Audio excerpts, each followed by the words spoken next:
Hello and welcome back, and that is right. Today we want to return to the subject of SSDs and comparing against the brand new WD Black SN850X arriving in summer of 2022. I'm slowly but surely comparing it against what I consider to be the top tier PCIe Gen 4 SSDs in the market right now, and I've compared a bunch of others, and today is the turn of this. This is the Sabrent Rocket 4 Plus. It's one of my favourite PCIe Gen 4 SSDs for a multitude of reasons, and in today's video I want to help you decide which one's best suited to your needs, because it's really important to understand that neither one of these is actually the best. Each one of them has its strengths in different areas, and that's really going to make a difference to how you want to use it. To put it into perspective, maybe you're a post-production video editor who you're looking at photos, you're looking at video, and you need something that can withstand 4K and 8K performing media that you want to edit on the fly. Or you're a PC user and maybe you want to use an OS drive, or you want to play a little bit of Warzone constantly just for your own casual needs, or scale up to being an esports professional, or you're streaming your content on your Twitch, followed subs, etc. Maybe you're a PS5 user and you want to know which one's best for that particular architecture, or for a whole larger system you're using it as a caching or a scratch disk.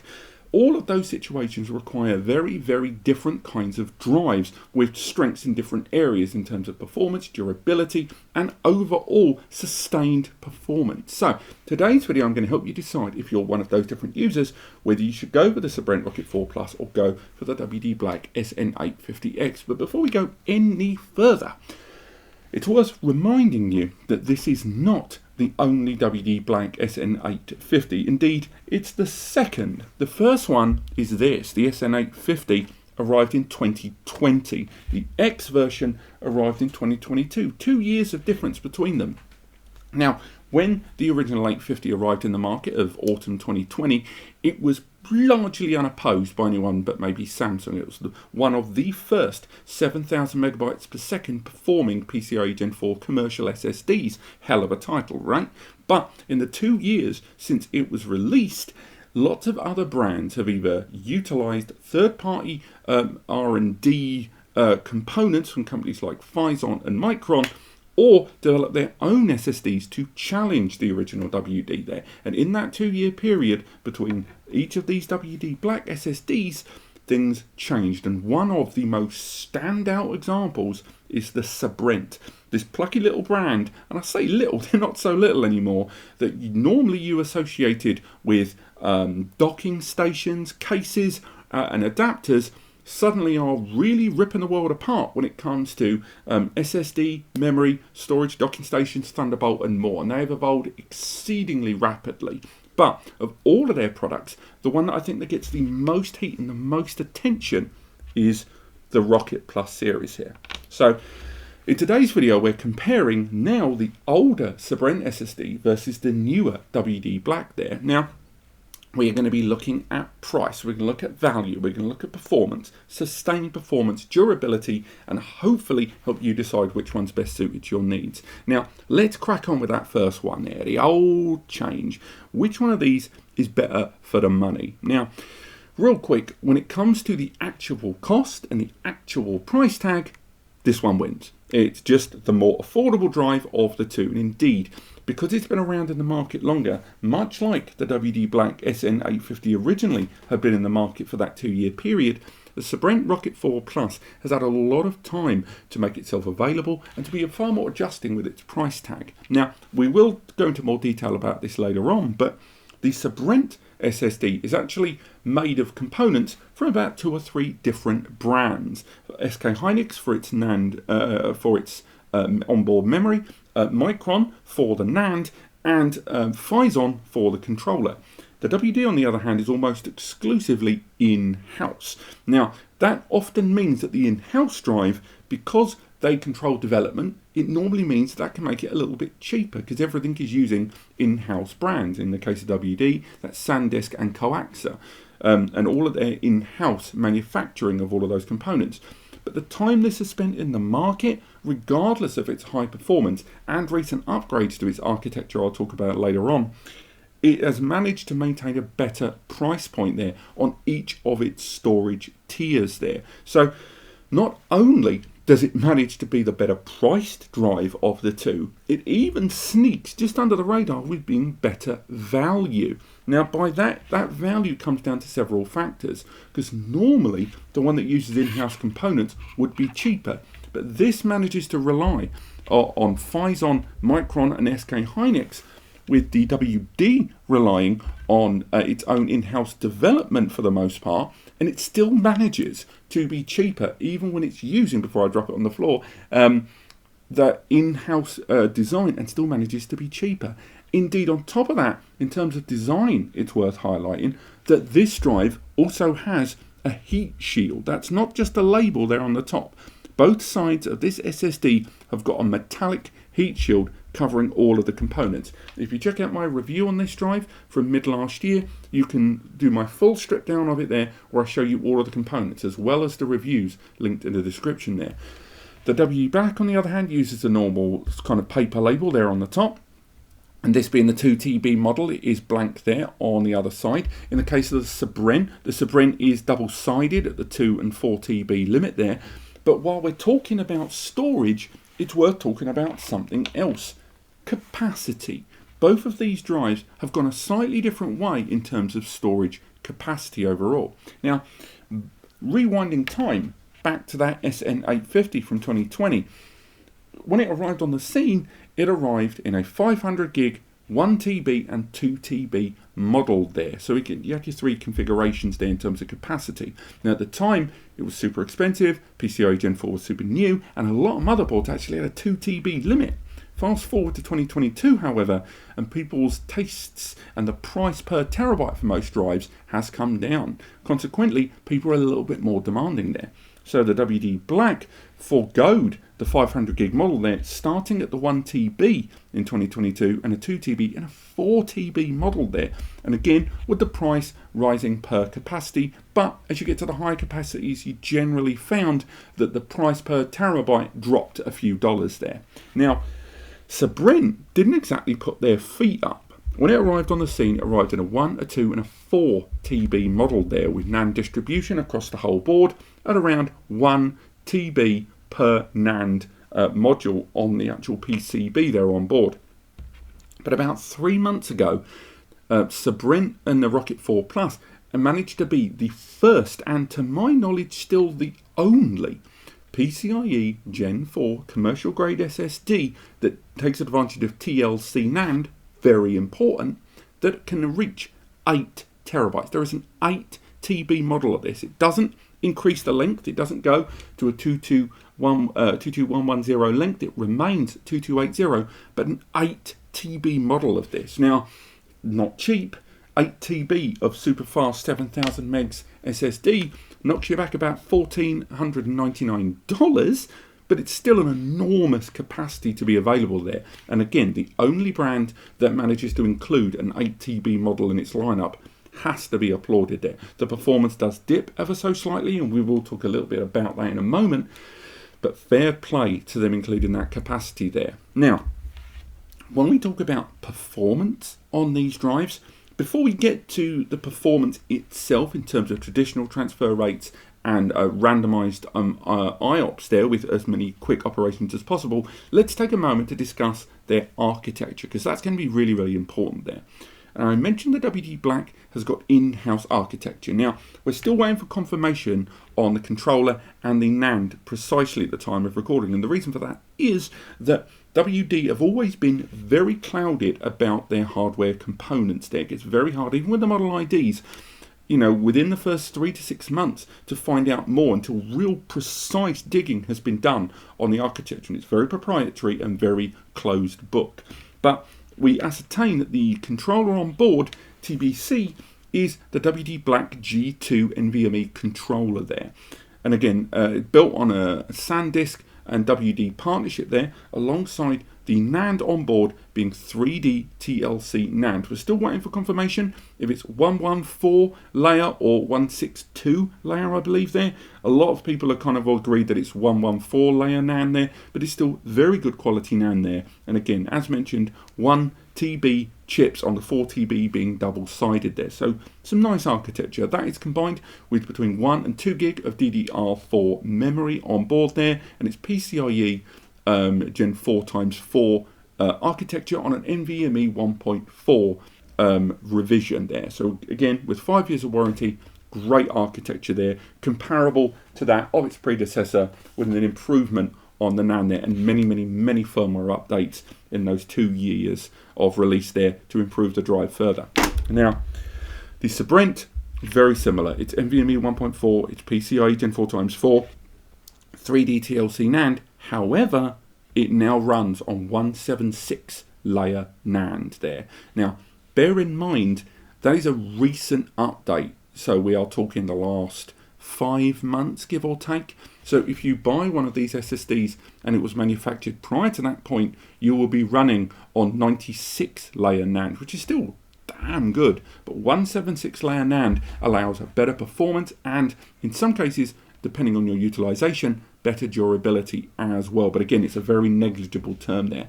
Now, that architecture of 176 layer 3D TLC NAND from Micron mean that the architecture of that NAND is a tremendous boom to this drive overall there. It takes advantage of between 1 and 4 gig of SK Hynix DDR4 there, and the Phison E18 controller has seen a myriad of firmware updates over time. But don't forget that the Phison E18 controller, obviously, because it's a third-party component that's used by many SSD brands in 2022, it needs to be a lot more open in its architecture, for good or for bad. The WD Black, on the other hand, having an in-house controller that's used by a very small spectrum of SSDs in-house, can be a lot more targeted, can be a lot more precise in its architecture to its end utilization. Now, how does that translate in terms of performance? Well, straight off the bat, I can tell you that for the most part, in terms of traditional megabytes per second read-write of sequential data, so big, blocky, chunky data, the Sabrent wins. It doesn't win everything, and there are times, depending on the capacity you go for there, that the WD wins, but overall, on points, this drive wins. A lot of the time, that winning is not the read speed, however, it's the write speed. With 6,850 reported officially by Sabrent on their drive, and 6,600 reported on the WD. When it comes to the read performance, there's a lot of back and forth. Now, the previous iteration before the 176 layer NAND came in was 7,000 to 7,100. That improvement on the NAND has brought it up to 7,300, leveling the playing field between them. So again, it will depend on which generation of drive you go for. And if you are a gamer and not streaming and not doing any kind of multi-purpose use, all you're going to care about is the read. PC or PS5 gamer, the read is what matters. But if you're a content creator, if you're a streamer, or using a post-production or caching, write plays a substantial part there. And that is when that write performance is going to matter to you.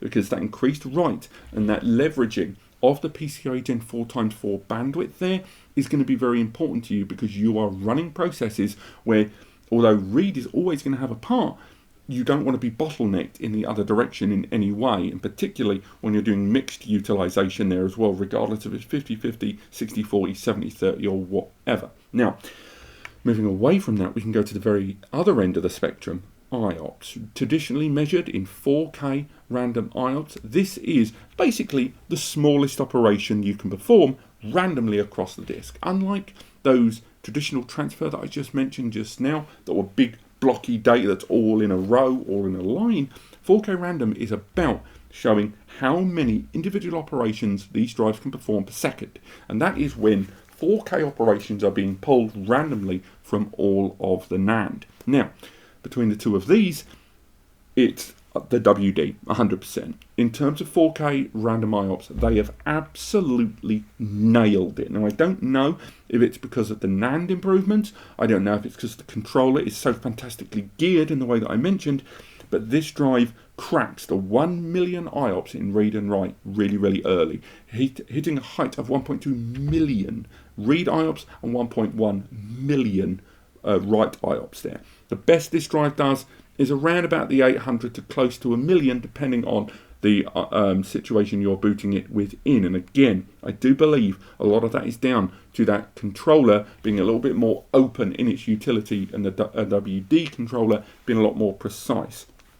So as mentioned, when it comes to traditional performance, the Sabrent wins on points when it comes to 4K random. And again, this is where caching users, scratch disk users, and database users are going to prefer the WD, because it absolutely storms it in that regard.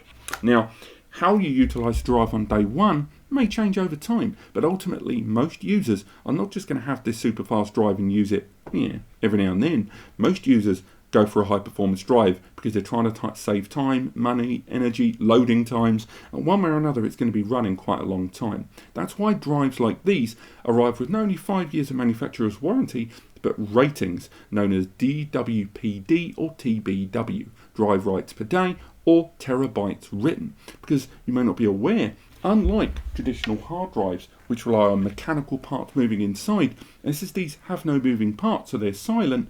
But what they do utilise is electricity, and NAND wears away over time. The more you write on it, the more regularly you write on it, the more that durability just starts to dip. If you go down to the T&C of most SSD manufacturers, what you find at the bottom is they go, it's 5 years of warranty, but also X number of 1,000 hours powered on, or X number of write operations, the sort of information that can be obtained with applications such as Crystal Disk, and adding the SSD to your PC, install Crystal Disk, and it will tell you exactly how many hours it's been powered on and exactly how much write operations have happened to it. So all of this information can be gleaned from them, and overall it's how they work out the durability. Durability isn't just how long it's going to take before the drive dies, but it also works out how long it can maintain that performance point. And if you exceed the recommended daily writes, annual writes, or whatever, then it can lower that performance and that durability. The drive may bottleneck itself due to heat,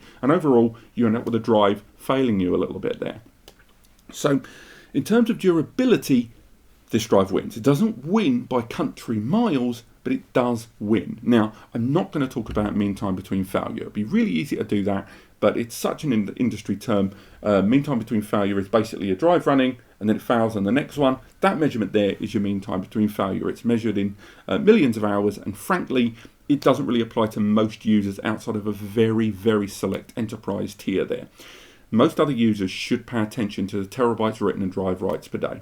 Now, drive writes per day is ultimately how much you can refresh and rewrite data on there. So in the case of the WD, it is rated at 0.3 drive writes per day. What that means is for every terabyte, you can fresh write 300 gigabytes on there. And that means if you were to delete data and refresh on there, as long as you don't exceed 300 gigs within that 5-year period of every 1 TB, you'll be absolutely fine. And they say it will work within those margins. It will probably work continued afterwards, but they recommend to stay within those margins. Now, the Sabrent is between 0.38 and 0.4, depending on the capacity you look at there. It's not a big increase, but it's definitely an increase, and it results in slightly larger, around about 380 to 400 gig out of every terabyte being daily written, and still remain within the confines of the warranty and the performance.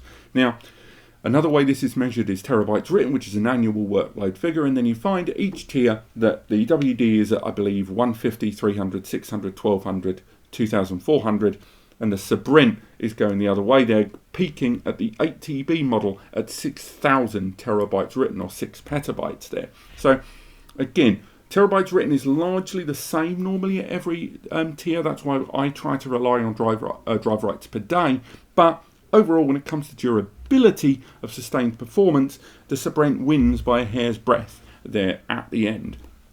So, summarising it here, which one of these drives is best for which user? Now, if you're a console user, particularly a PS5 user, I would go for the Sabrent out of these two, because the WD Black SN850X is a more expensive drive, and its improvements are mainly in the write operations over its predecessor, something gamers aren't going to be able to take advantage of. And if you are committed to the WD Black brand and you want it for your console or your PC gaming and you're not doing pro streaming or pro gaming, then go for the WD Black SN850X if you're already in love with WD. But between these two, definitely the Sabrent Rocket 4X. 4 Plus. If you are a video editor, I think there's a good chance you're going to rely on the WD there. Not only because its write performance is better than its predecessor, but a pinch lower than the Sabrent, but it's those IOPS there when you're dealing with scratch disk, when you are dealing with portions and you're running a whole spectrum of a timeline with lots of bits and bobs there and After Effects and text.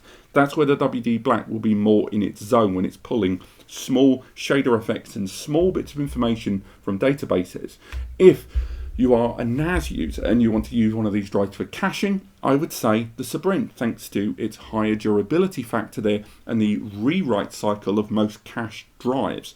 If you are a pro streamer, a pro gamer, again, I'm probably going to say the Sabrent, because the Sabrent drive there, you are paying more for the WD Black in a field where you may not take advantage of all of its advantages that are built into this latest upgrade drive. And if you were looking at this for pro sports and gaming streaming, I'd probably say to go for the WD Black SN850 unless you are really pushing that drive. Otherwise, in that field, the Sabrent Rocket 4 Plus wins it for me. And finally, for a simple OS drive, either of them. I think in an OS drive, Windows, Mac, whatever, both of these drives deliver. And I think unless you are running a substantially high architecture in your PC or Mac system, you're not going to be able to max one of these drives more than the other out. In my domestic 6-core 12th Gen i5 system with 16 gig of DDR4 running Windows 10 Pro, these drives were very similar in their read-write performance. It was only IOPS where things made a big difference, and that's not really somewhere in the traditional, home user OS that you're going to feel those benefits. But this has been the Sabrent Rocket 4 Plus versus the WD Black SN850X. They are both great SSDs. They are both very much in my top 5, maybe even top 3, but we'll have to wait and see on that one by the end of the year. If you want to learn more about these drives, there are links to all of my individual tests, both PC and PS5, linked below, as well as the comparison article that goes into way more detail about the specifications. There's also the option to go down there and find out more in our free advice section, as well as make suggestions on further comparisons in the future. Click like if you've enjoyed the video. It genuinely helps me know what I'm doing right and doing wrong. Click subscribe if you want to learn more on this subject, as we cover both of these SSDs and more on the whole subject of data storage in 2022 moving forward. And otherwise, I will see you next time.